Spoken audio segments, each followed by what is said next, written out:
الحمد لله وكفى وسلام على عباده الذين اصطفى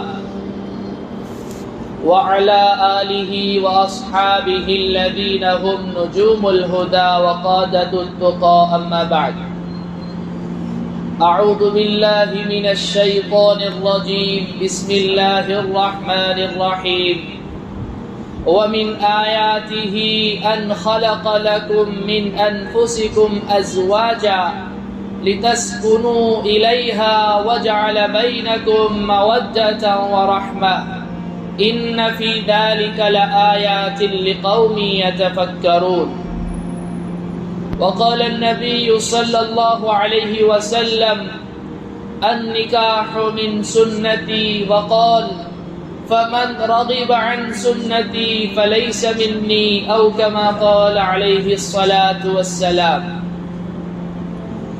آمنت بالله صدق الله مولانا العلي العظيم وصدق رسوله النبي الأمي الكريم ونحن على ذلك لمن الشاهدين والشاكرين والحمد لله رب العالمين. درود شریف پڑھ لیں.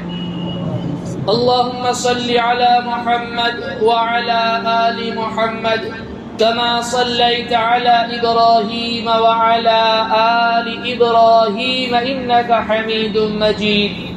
اللهم بارك على محمد وعلى آل محمد كما باركت على إبراهيم وعلى آل إبراهيم إنك حميد مجيد. میرے عزیزو پیارو بزرگو، اللہ کے رسول پر ایمان رکھنے والے میرے دین عظیم بھائیو،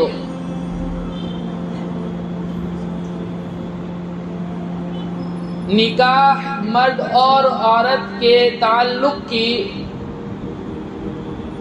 قانونی، اخلاقی اور دینی شکل ہے. اللہ سبحانہ و تعالی نے ہر چیز کے جوڑے بنائے اور مرد اور عورت کی شکل میں انسانوں کی بھی جوڑے بنائے. اگر کوئی لڑکا کوئی لڑکی، مرد و عورت آپس میں بغیر نکاح کے جنسی تعلق قائم کرے تو معاشرہ بھی اس کو غلط سمجھتا ہے، شریعت بھی اس کو گنہگار سمجھتا ہے اور اس کو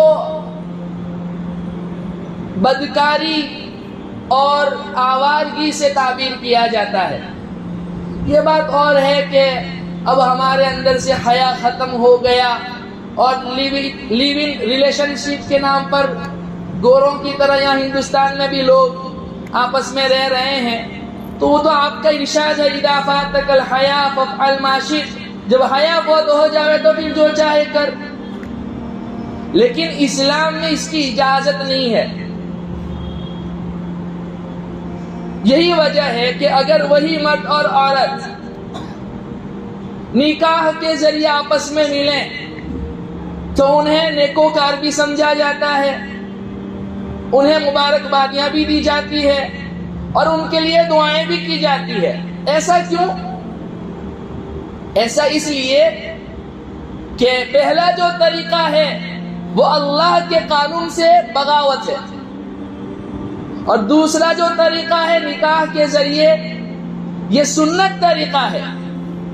پتہ چلتا ہے کہ جس چیز میں، جس کام میں اللہ کا نام لیا جاوے، اللہ کے حبیب پاک صلی اللہ علیہ وسلم کی سنتوں کا لحاظ رکھا جاوے، اس کام میں اللہ رب العزت رحمت ڈال دیتے ہیں، برکت ڈال دیتے ہیں. اور جس کام میں اللہ کا نام نہ ہو، اللہ کے حبیب پاک صلی اللہ علیہ وسلم کی سنتیں نہ ہو تو وہ باعث زحمت بنتے ہیں. تین چیزوں کو اللہ رب العزت نے انسان کے لیے سکون قرار دیا. ایک گھر کہ یہ انسان کے لیے سکون کی جگہ ہے، لیکن آج کل ہم دیکھتے ہیں کہ لوگ گھروں کو چھوڑ کر ہوٹلوں کی طرف رخ کر رہے ہیں. اللہ نے رات کو کو سکون حاصل کرنے کی چیز بنایا، لیکن لوگ راتوں میں طرح طرح سے، کوئی موبائل پر، واٹس ایپ پر، کوئی سوشل میڈیا پر، کوئی پتہ نہیں کہاں گزار رہا ہے۔ رات سونے کے لیے اللہ نے بنائی ہے، تو رات کے بجائے لوگ دن میں سو رہے ہیں۔ فطرت کے خلاف بغاوت ہے۔ ایک بات یاد رکھیے، انسان جب بھی فطرت کا مقابلہ کرے گا اس کے مقدر میں ہار ہوگی، جیت کبھی نہیں ہوگی۔ تیسرا، اللہ سبحانہ و تعالی نے بیوی کو سکون قرار دیا۔ وَمِنْ آيَاتِهِ أَنْ خَلَقَ لَكُم مِّنْ أَنفُسِكُمْ أَزْوَاجًا لِتَسْكُنُوا إِلَيْهَا وَجَعَلَ بَيْنَكُم مَّوَدَّةً وَرَحْمَةً إِنَّ فِي ذَلِكَ لَآيَاتٍ لِقَوْمٍ يَتَفَكَّرُونَ۔ سورہ روم میں اللہ رب العزت نے کچھ چیزوں کو اپنی قدرت کی نشانیاں قرار دیا۔ اس میں سے ایک میاں بیوی کے جوڑے، اللہ فرماتے ہیں اس کی قدرت کی نشانیوں میں سے یہ ہے کہ اس نے تمہارے لیے تمہارے ہی اندر سے بیویاں بنائی، جوڑے بنائے۔ کیوں؟ اس کا ریزن بھی بتلایا، لِتَسْكُنُوا إِلَيْهَا، تاکہ تم اس کے ذریعے سکون حاصل کرو۔ شیخ سعدی علیہ رحمہ فرماتے ہیں نیک صالح بیوی کا مل جانا انسان کے لیے دنیا میں ہی جنت۔ انسان باہر کتنا ٹینشن نہ ہو، بیوی اچھی ہے، گھر کا ماحول اچھا ہے، اندر آتے اس کو سکون ملتا ہے۔ میں نے کئی سارے لوگ ایسے بھی دیکھے جو یہ کہہ رہے تھے کہ گھر میں جاتے ہیں تو سکون ہی ختم ہو جاتا ہے، لہذا وہ باہر ہوٹلوں میں رہ رہے۔ اللہ ہم سب کو نیک صالح بیوی عطا فرماوے، جن کی ہے انہیں نیک صالح بنا دے، جن کی نہیں ہے انہیں نیک صالح جوڑا عطا فرماوے۔ اور آپ علیہ الصلوۃ والسلام کا بھی ارشاد ہے، الدنیا کلھا متاع وخیر متاع الدنیا المرأة الصالحة، او کما قال علیہ الصلوۃ والسلام، کہ دنیا کا بہترین سامان، بہترین چیز، دنیا تو فائدہ اٹھانے کی چیز ہے، بہترین چیز نیک صالح عورت کا مل جانا ہے۔ تو اللہ سبحانہ و تعالیٰ فرماتے ہیں کہ اس کی قدرت کی نشانیوں میں سے یہ ہے کہ اس نے تمہارے لیے تمہارے ہی جنس سے، یعنی انسانوں ہی میں سے جوڑے بنائے تاکہ تم اس کے ذریعے سکون حاصل کرو، اور اس نے تمہارے درمیان محبت ڈال دی، رحمت ڈال دی۔ بلا شبہ اس میں نشانیاں ہیں ان لوگوں کے لیے جو غور و فکر کرتے ہیں۔ بہت سے لوگ ایسے بھی ہیں جنہیں سمجھ میں نہیں آتی، لہذا عقل مند کہا گیا، اولو الالباب کہا گیا ان لوگوں کو جو ان نشانیوں میں غور و فکر کرتے ہیں۔ بڑھاپے میں جا کر دونوں ایک دوسرے کے لیے آسرا اور سہارا بن جاتے ہیں، اور جوانی سے زیادہ محبت بڑھاپے میں آ جاتی ہے، دونوں ایک دوسرے کے دکھ درد کا سہارا بن جاتے ہیں۔ جوانی میں تو محبت اور بڑھاپے میں رحمت۔ تو اللہ رب العزت نے بیوی کو بھی سکون کا ذریعہ بتلایا، لیکن آج ہم دیکھ رہے ہیں معاشرے میں لوگ نکاح کے بجائے بیویوں کے بجائے باہر منہ مارتے پھر رہے ہوتے ہیں، 35 سال ہو جاتے ہیں لیکن نکاح نہیں کرتے۔ نکاح کی رغبت ہی ختم ہو گئی۔ اس معاشرے کی طرف ہم چل رہے ہیں جس معاشرے سے واپس آنے کی شکلیں اور تدبیریں اہل یورپ آج تلاش کر رہے ہیں۔ خاندان کا کوئی نام و نشان نہیں، وہاں عورت کی کوئی عزت نہیں، کون باپ، کون بیٹا، کون بھائی۔ آج ہم وہاں پر جا رہے ہیں۔ دیکھیے کچھ چیزیں فطرت نے انسان کے اندر رکھی ہے۔ عمر کا ایک تقاضا ہوتا ہے، جب سیکسول ڈیزائر پیدا ہوتی ہے، نفسانی خواہشات انسان کے اندر پیدا ہوتی ہے، نہ پیدا ہو تو پھر اس کو کیا کہا جاتا ہے آپ سمجھتے ہیں؟ اس کا علاج کیا جاتا ہے؟ انسان کے لیے ایک ذلت ہے، شرمندگی آر ہے، باعث آر ہے وہ چیز۔ تو سیکسول ڈیزائر کا پیدا ہونا یہ کوئی غلط نہیں ہے، لیکن جب یہ چیز ہے تو اس کو پورا کرنے کا شریعت نے ایک ہی حل بتلایا ہے، اور وہ ہے نکاح۔ نکاح کے علاوہ جتنے بھی راستے ہیں اللہ فرماتے ہیں والذین هم لفروجهم حافظون الا على ازواجهم او ما ملكت ايمانهم فانهم غير ملومين، کہ اللہ کے مومن اور فلاح یافتہ اور کامیاب بندے تو وہ ہیں، ان کی کچھ صفات اللہ نے بیان کی، اس میں سے ایک صفت یہ بیان کی جو اپنی شرمگاہوں کی حفاظت فرماتے ہیں۔ اپنی شرمگاہوں کی حفاظت کرتے ہیں، الا یہ کہ بیویوں کے پاس جانا حلال ہے اور باندیوں کے پہلے زمانے میں تھا یہ۔ اچھا، درمیان میں ایک مسئلہ یہ بھی عرض کر دوں، بہت سے لوگ کہتے ہیں کہ ہمارے گھر میں جو ہے مفتی صاحب وہ جو کام کرنے والی بائیں آتی ہے، ہماری خادمائیں نوکران ہیں، کیا ہم ان سے اپنی شہوت پوری کر سکتے ہیں؟ وہ آپ کی ملازمہ ہیں، وہ خادمائیں ہیں، وہ نوکرانی ہیں، تنخواہ لیتی ہے آپ سے، آپ کے گھر کا کام کرتی ہے، وہ باندی نہیں ہے۔ باندی کا احکامات اور ہے، کبھی انشاءاللہ موقع ملا تو اس پر تفصیلی گفتگو کروں گا۔ بہرحال وہ دور تو ختم ہو گیا۔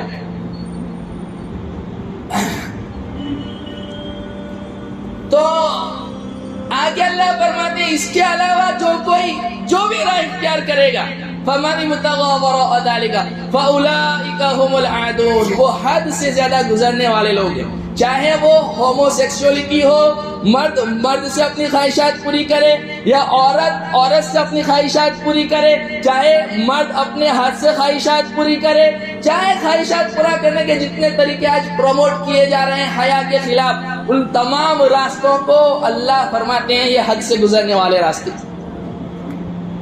کان کھول کر یہ بات سن لو، اس کا ایک ہی واحد اور جائز حل ہے، اور وہ ہے نکاح۔ یہی وجہ ہے کہ اللہ سبحانہ و تعالی فرماتے ہیں کہ وَلَقَدْ أَرْسَلْنَا رُسُلًا مِّن قَبْلِكَ وَجَعَلْنَا لَهُمْ أَزْوَاجًا وَذُرِّيَّةً، اے نبی جی آپ سے پہلے جتنے بھی پیغمبر، رسول، نبی ہم نے دنیا میں بھیجے، ان کو جو ہے نا ہم نے بیوی بچے والا بنا کر بھیجا تھا۔ نبیوں میں صرف 2 نبی ہے جن کی شادی نہیں ہوئی، ایک حضرت یحییٰ علیہ السلام ہے، لیکن ان کی پاک دامنی کی شہادت قرآن خود دے رہا ہے، وَحَصُورًا وَنَبِيًّا مِّنَ الصَّالِحِينَ، حضرت عیسیٰ علیہ السلام کے خالازاد بھائی، اور ایک حضرت عیسیٰ علیہ السلام۔ ان کے متعلق ہمارا عقیدہ یہ ہے کہ آج بھی یہ آسمان میں زندہ ہے، قرب قیامت آئیں گے۔ قیامت کی نشانیوں میں سے ایک نشانی آپ علیہ السلام نے سیدنا عیسیٰ روح اللہ علیہ السلام کا آسمان سے نزول قرار دیا، وہ آئیں گے، اور آپ نے فرمایا وہ شادی بھی کریں گے، ان کی اولاد بھی ہوگی، اور روضہ اقدس میں ایک جگہ ہے قبر کی، وہاں پر وہ دفن بھی ہوں گے۔ یہی وجہ ہے، ترمذی شریف کی روایت ہے، اللہ کے نبی پاک صلی اللہ علیہ وسلم ارشاد فرما رہے ہیں، اربع من سنن المرسلین، 4 چیزیں تمام انبیاء کی سنت رہی۔ الحیا، پاک دامنی، حیا، والتعطر، خوشبو لگانا، عمدہ سے عمدہ خوشبو جو آپ کے پاس آپ کی طاقت کے مقدر میسر ہو، والسواک، مسواک کرنا، آج مسواک کو ہم عیب سمجھتے ہیں، والنکاح، اور نکاح، حیا، خوشبو لگانا، مسواک کرنا اور نکاح کرنا، یہ تمام نبیوں کی سنت رہی۔ اور ابن ماجہ کی روایت میں تو آپ نے فرمایا، مشہور روایت ہے، آپ سبھی نے خطبہ نکاح میں سنی ہوگی، النکاح من سنتی وقال فمن رغب عن سنتی فلیس منی، نکاح میری سنت ہے، جو میری سنت سے اعراض کرے وہ میری امت میں سے نہیں ہے۔ اور ابو داؤد شریف کی روایت، آپ نے مسلم معاشرے کو، نوجوان معاشرے کو ابھارتے ہوئے آپ نے ارشاد فرمایا، یا معاشر الشباب من استطاع منکم الباءۃ فلیتزوج فإنه اغض للبصر واحسن للفرج فمن لم يستطع فعليه بالصوم فإن له وجاء، او كما قال علیہ الصلوۃ والسلام، کہ او نوجوانوں کی جماعت، تمہیں چاہیے کہ جب تمہارے اندر نکاح کی استطاعت ہے، طاقت ہے، فوراً نکاح کر لو۔ کیوں؟ اس کے ریزن بھی بتلائے، 2 بڑے سبب ہیں، ایک اس سے جو ہے تمہاری نگاہوں کی حفاظت ہوگی، ایک شرمگاہ کی حفاظت ہوگی۔ مشکاۃ شریف کی روایت، اللہ کے نبی پاک صلی اللہ علیہ وسلم نے ارشاد فرمایا، جب بندہ یا بندی نکاح کرتی ہے تو اس صورت میں اس کا آدھا دین مکمل ہوتا ہے، آدھے ایمان میں وہ آ جاتے ہیں. اب آدھے ایمان کے بارے میں فرمایا فَلْيَتَّقِ اللَّهَ بِالنِّصْفِ الْبَاقِي، باقی آدھے کے بارے میں ڈرتا رہے. یعنی شرمگاہ کے گناہوں سے وہ بچے گا. اب حلال کی فکر کرے، پیٹ کو حرام سے بچائے، یہ مطلب ہے. تو آپ نے فرمایا او نوجوانوں کی جماعت، تمہیں چاہیے جب تمہارے اندر طاقت آ جاوے نا تو پھر اس وقت فوراً نکاح کر لو، اس لیے کہ اس سے نگاہوں کی حفاظت ہوگی، شرمگاہ کی حفاظت ہوگی. بہت سے لوگ اعتراض کرتے ہیں کہ شادیاں ہو گئی پھر بھی جو ہے باہر گرل فرینڈ ہے، باہر منہ مار رہے ہیں. وہ اس لیے مار رہے ہوتے ہیں کہ حلال کھانے سے پہلے حرام کھانے کی عادت پڑ گئی. اپنی نوجوانی کی قدر کریں، یہ دندنانے کے لیے نہیں ہے، یہ آوارگی کے لیے نہیں ہے، یہ مستی اور عیاشی کے لیے نہیں ہے. یہ گرل فرینڈ بوائے فرینڈ کا چکر کلچر جو ہمارے یہاں چل پڑا ہے، اس کو آج تو اچھا ماں باپ بھی فخر کرتے ہیں اب تو ہمارے بچے کی تو اتنی گرل فرینڈ ہے. اللہ حد ہو گئی، حد ہو گئی. حیا ختم ہو گیا ہے، بالکل ختم ہو گیا. اور کوئی انسان غلطی سے دوسرا نکاح کر لے، ارے رے رے رے جیسے اس نے بڑا جرم کر لیا ہو، پورا معاشرہ اس کے خلاف اٹھ جاتا ہے. اور 4 گرل فرینڈ ہو، 5 گرل فرینڈ ہو تو اس کو بطور فخر کے بیان کیا جاتا ہے، ماشاءاللہ اس کی تو اتنی گرل فرینڈ ہے، جبکہ اس کے خلاف بغاوت ہونی چاہیے. حلال کو پروموٹ نہیں کیا جاتا، حرام کو پروموٹ کیا جا رہا ہے اور اپریشیٹ کیا جا رہا ہے اس کے اوپر، اور حوصلہ افزائی کی جا رہی ہے. اور آگے آپ نے فرمایا اگر نکاح کی طاقت نہیں ہے تو پھر اس صورت میں بہتر شکل نکاح، اس کے شہوت کے توڑ کا دوسرا الٹرنیٹ حل جو شریعت نے بتلایا وہ ہے روزہ. فَإِنَّ لَهُ وِجَاءَ، کہ شہوت کا توڑ اس کی دوسری شکل یہ ہے کہ انسان روزہ رکھے نفسانی خواہشات پر قابو پانے کے لیے. لیکن انسان کب تک نفسانی خواہشات پر قابو پاتا رہے گا؟ انسان کب تک مقوی غذا نہیں کھائے گا؟ لہذا جب یہ ایک بہت بڑا جھوٹ ہے جو ہمارے معاشرے میں پھیلایا گیا اور ہم لوگوں نے سمجھ لیا کہ بچہ جب تک پاؤں پر کھڑا نہ ہو جاوے، جب تک اس کے پاس خود کا مکان نہ ہو، جب تک اس کے پاس اس کا جاب نہ ہو، تب تک شادیاں نہیں ہو سکتی.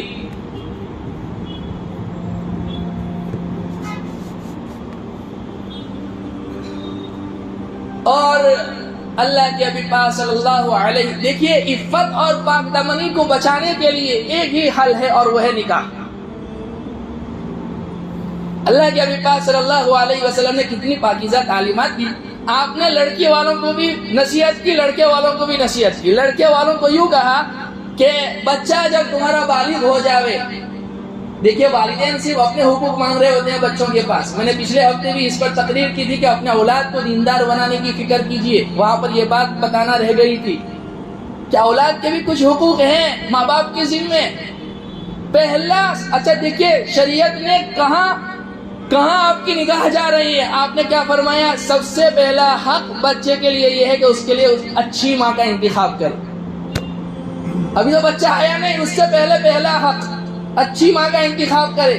جب پیدا ہو اچھا نام رکھے، دائیں کان میں اذان ہو، بائیں کان میں اقامت ہو. جب بولنے لگے اللہ اللہ کا ورد کرائیں، تھوڑا بہت چلنے لگے 4-5 سال کی عمر کو ہوئے تو پھر اس کو جو ہے نا مکتب میں داخل کرے اور گھر میں ایسا ماحول کریٹ کرے، ایسا ماحول اس کو فراہم کرے جو اس کو دیندار بنانے میں معین اور مددگار ثابت ہو. جب وہ بڑا ہو جاوے، بالغ ہو جاوے، اس کا اچھی جگہ نکاح کرے. یہ بھی والدین کی ذمہ داری ہے. آج تو والدین ہاتھ اٹھا دیتے ہیں، ہم کیا کریں، ہاتھ سے نکل گیا، اب اس کی ذمہ داری ہے وہ اپنا انتخاب خود کر لے.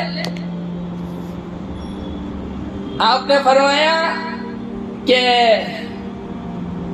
عورت سے نکاح 4 وجوہات کی بنا پر کیا جاتا ہے. تنکح المرأة ل4، مسلم شریف کی روایت، لمالہا، اس کے مال کو دیکھ کر. لیکن آپ نے فرمایا مال کو دیکھ کر شادی نہیں کرنی چاہیے. کن کا طریقہ ہے؟ یہ یہودیوں کا طریقہ. وہ پیسہ دیکھتے ہیں، پیسہ کتنا ہے. وَلِحَسَبِهَا، حسب نسب کو دیکھ کر شادیاں کی جاتی ہیں. آپ نے فرمایا حسب نسب نہیں دیکھنا ہے، حسب نسب دیکھ کر ہندوؤں کے یہاں شادی ہوتی ہے، اس لیے ان کے یہاں ایڈورٹائز بھی ہوتی ہے، باقاعدہ ایڈ دیتے ہیں وہ، ہمیں ایسا خاندان چاہیے۔ ولی جمالها، خوبصورتی کو دیکھ کر، چمڑی کے رنگ اور روپ کو دیکھ کر۔ یہ نکاح عیسائیوں میں ہوتا ہے، دیکھیے وہ خوبصورت سے خوبصورت لڑکی کا انتخاب کرتے ہیں۔ اور چوتھی وجہ آپ نے فرمایا وَلِدِينِهَا، اس کی دینداری کو دیکھ کر۔ آگے آپ فرماتے ہیں فَاظْفَرْ بِذَاتِ الدِّينِ تَرِبَتْ يَدَاكَ، کامیابی چاہتے ہو، خوشگوار ازدواجی زندگی چاہتے ہو، لڑکی دیندار تلاش کرو، دینداری کو مقدم رکھو۔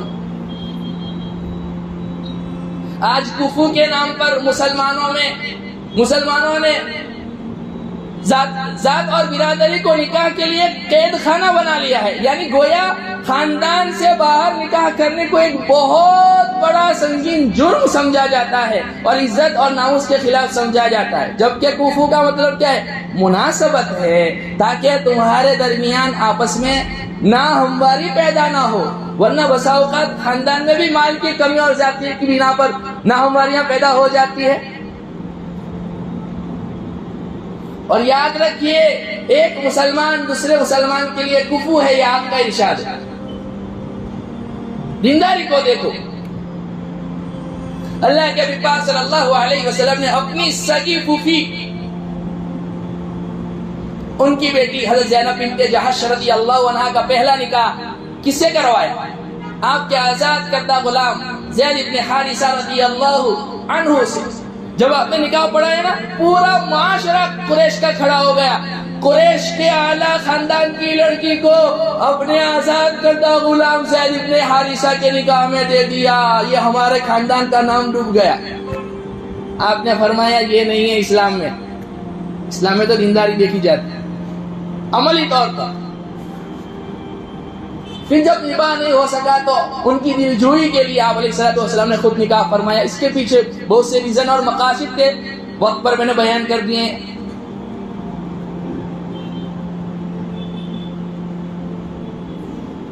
تو دینداری کو مقدم رکھو۔ پہلا حق شریعت نے بتلایا اولاد کے لیے کہ جو ہے نا، اس کے لیے اچھی ماں کا انتخاب ہو۔ کیکر کے اوپر سیب نہیں آتا، سیب کے اوپر کانٹے نہیں ہوتے۔ جیسی بیوی کا انتخاب کرو گے، کہیں شادی میں چلے گئے، بال کھلے ہوئے ہیں، میک اپ کیا ہوا ہے، ڈانس کر رہی ہے، ناچ رہی ہے، فریفتہ ہو گئے، پاگل ہو گئے، ماں باپ سے ضد کر کے شادی بھی کر لی، اب تمنا کر رہے ہیں کہ اس سے باعزت بستانی ہو، اس کے بدن سے عبد القادر جیلانی پیدا ہو۔ کبھی انشاءاللہ موقع ملا تو بتاؤں گا سیدنا عبد القادر جیلانی کیسے بنے۔ اس امت نے ایسی مائیں بھی پیدا کی جن کی حیا اور پاک دامنی بیان کرتے ہوئے دل اش اش کرتا ہے، لیکن آج ایسی مائیں گم ہو گئی، جیسے بانجھ ہو گئی ہو کوکھیں۔ صلاح الدین ایوبی کیسے پیدا ہو سکتے ہیں؟ طارق بن زیاد کیسے پیدا ہو سکتے ہیں؟ موسیٰ بن نصیر کیسے پیدا ہو سکتے ہیں؟ خالد بن الولید کیسے پیدا ہو سکتے ہیں؟ عمر بن الخطاب کیسے پیدا ہو سکتے ہیں؟ عمر بن عبد العزیز رحمت اللہ علیہ، جن کے دور خلافت کو علماء نے خلافت راشدہ کہا،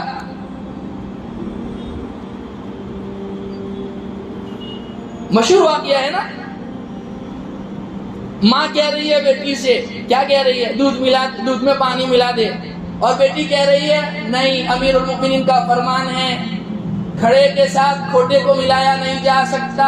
امیر المؤمنین کہاں دیکھ رہا ہے؟ اللہ تو دیکھ رہا ہے۔ آپ باہر گشت کر رہے تھے، وہ گفتگو سن رہے تھے، اپنے بیٹے کا نکاح اس لڑکی سے کروایا، اور پھر جو ہے انہی کی نسل سے عمر بن عبد العزیز پیدا ہوئے۔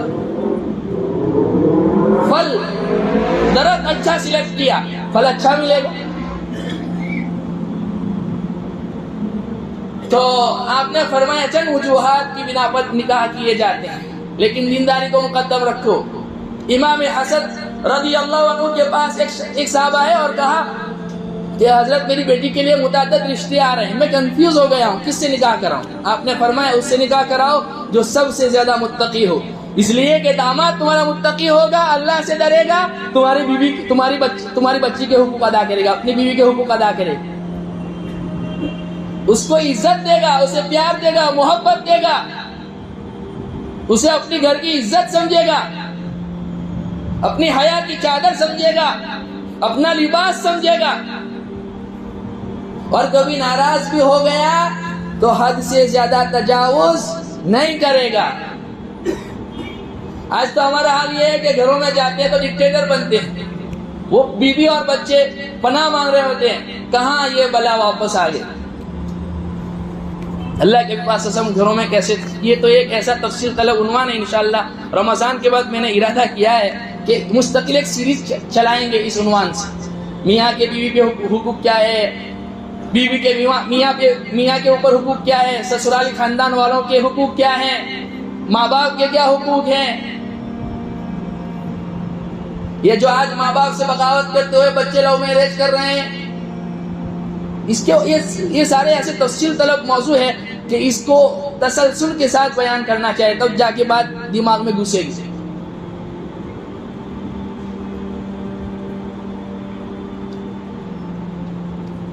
ابو درداء رضی اللہ عنہ مشہور جلیل القدر صحابی ہے.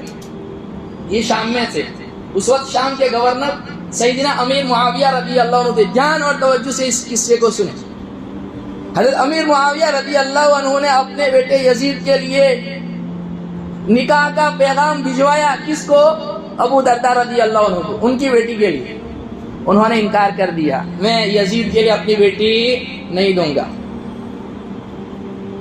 لوگوں نے پوچھا امیر معاویہ کے بعد بیٹا بننے والا ہے، کیوں نہیں دی؟ کہا تمہارا کیا خیال ہے، میری بیٹی درداء جب یزید کی بیوی بنے گی اور حشم و خدم ہوں گے، خادمائیں اور نوکر چاکر ہوں گے اس کے حکم کو بجا لانے کے لیے، اس کا دین کہاں چلا جائے گا؟ وہ تو اسی میں گم ہو کر رہ جائے گی. دینداری اس کی کہاں چلی جائے گی؟ کیسے لوگ تھے، اللہ اکبر. کہا کہ میں ایک عام دیندار مسلمان کے ساتھ اپنی بیٹی کا نکاح کرنا پسند کروں گا، لیکن کسی حاکم کے ساتھ نہیں. میرے عزیزوں، ہم نے نکاح کو اتنا مشکل بنا دیا کہ اللہ کی پناہ.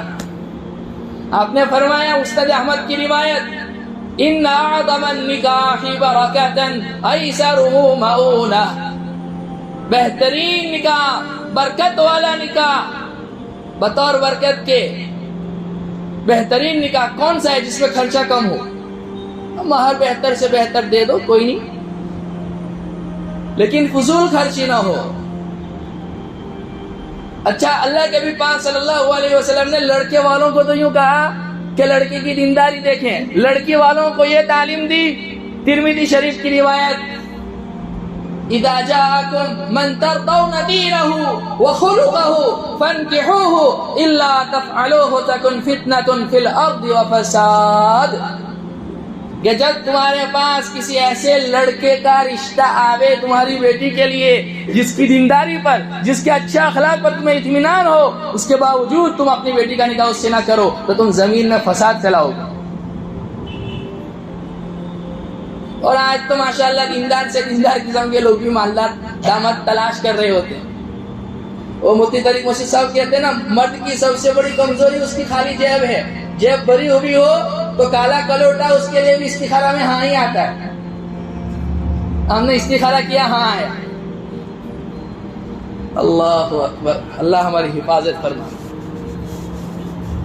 اس کو بھی ایک بزنس بنا دیا گیا.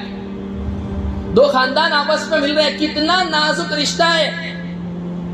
ماں باپ کو اللہ نے اپنی قدرت کی نشانی نہیں بتلایا، میاں بیوی کو اپنی قدرت کی نشانی بتلایا.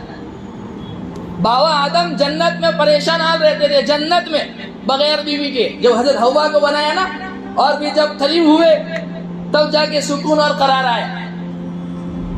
انسان مرد بغیر عورت کے، عورت بغیر مرد کے معاشرے میں فسادی پھیلا سکتے ہیں. یہ دونوں آپس میں جب مل جاوے تو حیا والا معاشرہ وجود میں آتا ہے.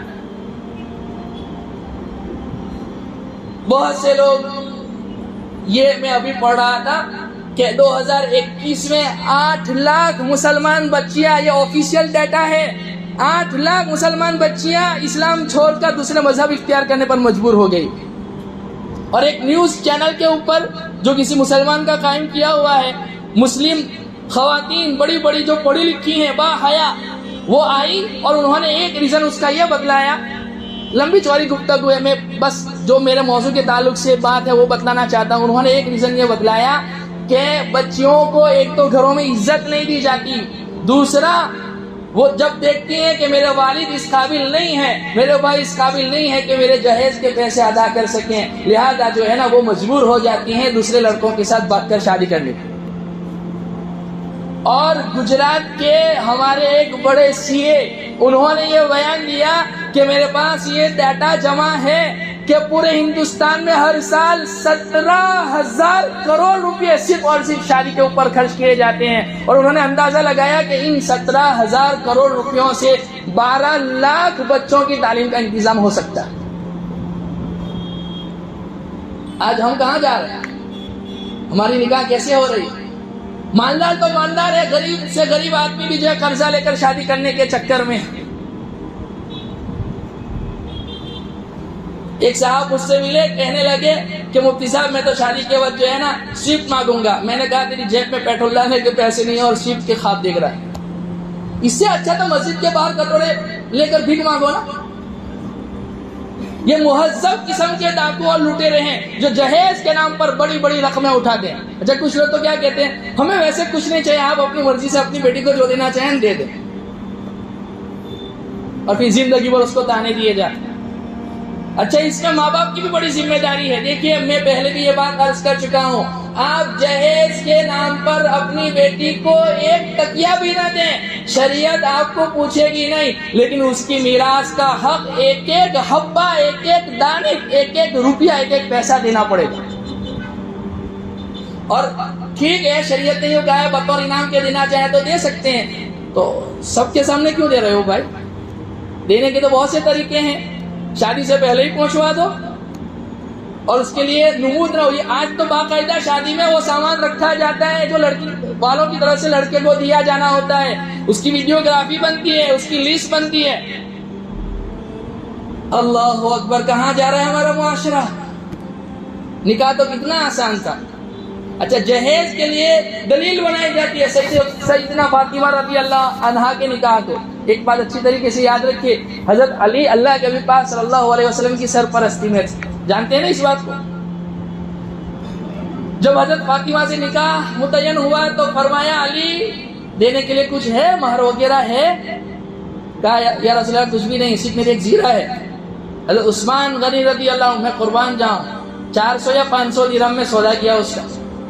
جب وہ آئے تو اللہ کے نبی پاک صلی اللہ علیہ وسلم نے مہر کا بھی انتظام کیا, ان پیسوں سے رہنے کا بھی انتظام کیا اور نان نفقے کا بھی انتظام کیا. اگر آپ اپنی جیب سے پیسہ دیتے تو امت اس کو دلیل بنا کے جہیز مانگ سکتی تھی. آپ نے اپنی جیب سے نہیں دیا, حضرت علی کی زیرہ بکوا کر اسی پیسوں سے ان کے لیے انتظام کیا. اور اگر مان لو بالفرض آپ نے اپنی جیب سے دیا بھی ہوتا تو آپ تو سرپرست تھے,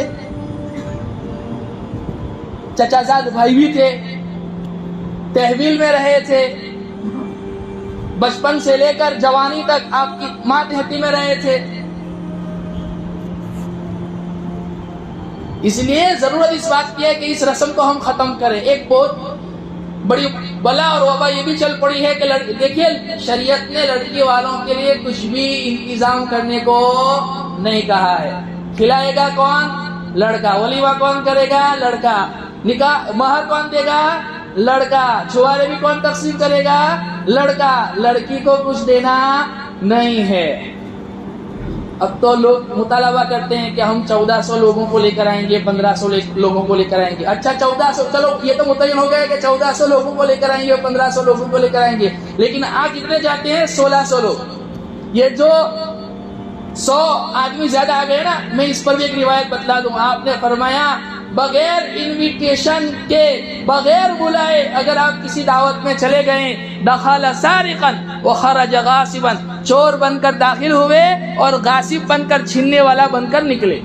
کتنی سخت وعید. بس کہیں منڈپ لگ گیا, گاڑی پارک کر دی, کھا لیا ماشاءاللہ پیٹ بھر کے, ڈکار لے کے نکل گئے اور اس کو کوئی گناہ سمجھتا ہی نہیں. کھانا کبھی کم پڑ جاتا ہے, لڑکی کے باپ کے لیے ذلتی اور آر اور رسوائی کا سبب بن جاتا ہے. یہ سوچنے کی ضرورت ہے، یہ رسمیں ہیں جن کو مٹانے کی ضرورت ہے۔ اور میں یوں کہتا ہوں آج اللہ کے گھر میں بیٹھے ہوئے اس کرسی سے بڑی ذمہ داری کے ساتھ کہ اس کے لیے قدم مالدار حضرات کو اٹھانا پڑے گا۔ ایک بڑی رسم گفٹ کے نام پر چل رہی ہے، گفٹ کے نام پر بڑے بڑے گفٹ دیے۔ اچھا پہلے تو ایسا ہوتا تھا کہ لڑکی والے کھلاتے تھے تو لڑکی والوں کو ہیلپ کرنے کے لیے کچھ دے دیتے تھے، اب تو باقاعدہ ولیمے کا کھانا کہتے ہیں کہ ولیمے کا ریسیپشن ہے اور ٹیبل بھی لگاتے ہیں اور باقاعدہ لکھنے والے لوگ بٹھائے جاتے ہیں۔ یہاں تو مجھے نہیں پتا، میں اپنے علاقے کی بات کروں۔ اور کیا کہتے ہیں، ہم نے ولیمہ کیا، کھانا بیچ رہے ہوتے ہیں، 50 روپے کا کھانا 500 روپے میں بیچ رہے ہو، تجارت کر رہے ہو، بزنس کر رہے ہو۔ ولیمے کا کھانا، اس میں لوگوں کو انوائٹ کریں اور پھر اس میں مطلب جو ہے تم روپیہ پیسہ رکھیں۔ اور آج بڑی ذمہ داری سے یہ بات کہہ رہا ہوں، ڈاکٹر صاحب بھی موجود، میں نہیں کہنا چاہ رہا تھا ان کی موجودگی میں، لیکن میں مجبور ہوں کیونکہ یہ موضوع اور عنوان پر کبھی بات کرنے کا موقع ملے نہ ملے، انہوں نے ہمارے منہ پہ تماشا مار دیا۔ کتنا شاندار ولیمہ یہاں کیا تھا، کوئی عورت نہیں، کوئی جھگڑا نہیں، کوئی فساد نہیں، کوئی گفٹ نہیں، مالداروں نے بھی کھایا، غریبوں نے بھی کھایا، تبلیغیوں نے بھی کھایا، دیندار لوگوں نے بھی کھایا، علماء نے بھی کھایا، اور ان کے کھانے کا ذائقہ اور مزہ آج بھی جو ہے موجود ہے۔ وہ نہیں کر سکتے، ان کے پاس روپیہ پیسہ نہیں ہے، یہ مرد اور عورت کو آپس میں ملوا نہیں سکتے تھے۔